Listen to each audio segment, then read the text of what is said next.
This place could use a splash of color, he thought. Geez, I sound like my mother, Phil767 said softly. Unlike his parents' home, all of the homes and outbuildings on his block had a monochromatic color scheme. His was a medium blue with dark blue trim. Houses were all painted the same, distinguished by color, and the house number located on the left side of the front door. The house numbers were black. Houses on this block all had the same exterior design and floor plan.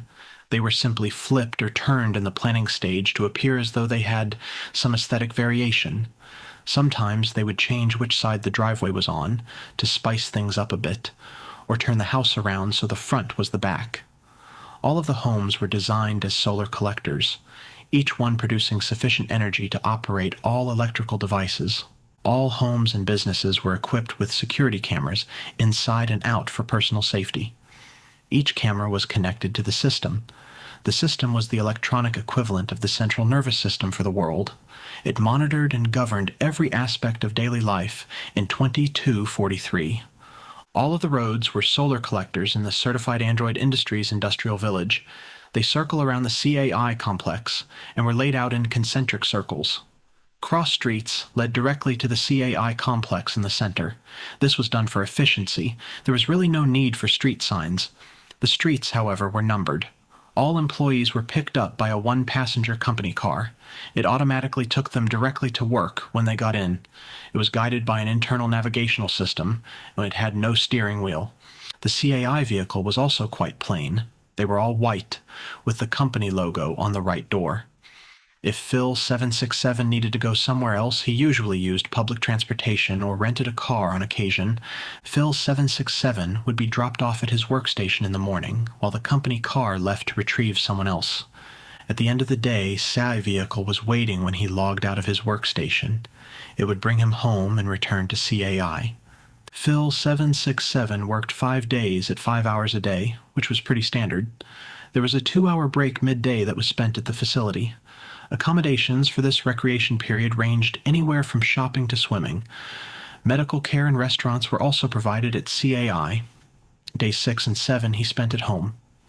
Today was day 6, the day he decided to spend in the dirt. Any day, Rune, Phil767 muttered under his breath, still waiting for some tools. Excuse me, did you need something else, sir? Rune handed him a brand new shiny shovel and a pickaxe. These are nicer than Mom's. Phil767 smiled at him. Rune, will you bring me the flats of flowers the agri-shop delivered? Yes, I will, Rune said politely. Wow, he needs some adjustments, Phil767 thought, as he plunged his shovel into the soon-to-be flower garden. He kept digging as sparks bounced around in the dirt. Rune returned from the front yard with some flats of bright red flowers and small bushy plants. What do you think of these scarlet sage flowers, Rune? Excellent choice, sir. I think I will put the wormwood on the end over there, Phil767 said, pointing toward the driveway on the right. Are not wormwood plants considered to be weeds, sir? Rune inquired. Yeah, well, they said they would grow good in this type of soil. Stones and sand, he said with disgust. I can log a complaint about your soil conditions to Certified Android Industries. Number just brings some of that topsoil around to me. Thanks. Phil767 continued to loosen up the soil, working his way across the back of the house, planting some scarlet sage flowers as he went. He neared the driveway where he'd planned to plant the wormwood. He swung a pickaxe hard and heard a loud ping sound when it hit the soil. The handle sent shockwaves up to his hands, and he dropped the pickaxe. What was that? He thought, shaking off his hand. He bent down to investigate more closely. Digging carefully with his fingers and blowing away the powdery dirt, he noticed something shiny. There it was, whatever it was. In the stony sand pit he hoped to call a flower garden. What is that? Phil767 whispered to himself. Just then, Rune came around the corner with a wheelbarrow full of dirt. Did you find something interesting, sir?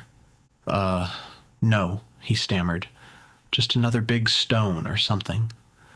That wouldn't be hard to believe, he thought, looking at the pile of stones he had gathered in the backyard already. I hope you enjoyed this sample of Phil767 The Reluctant Luminary.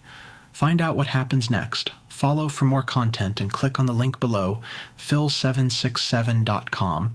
Thank you for listening.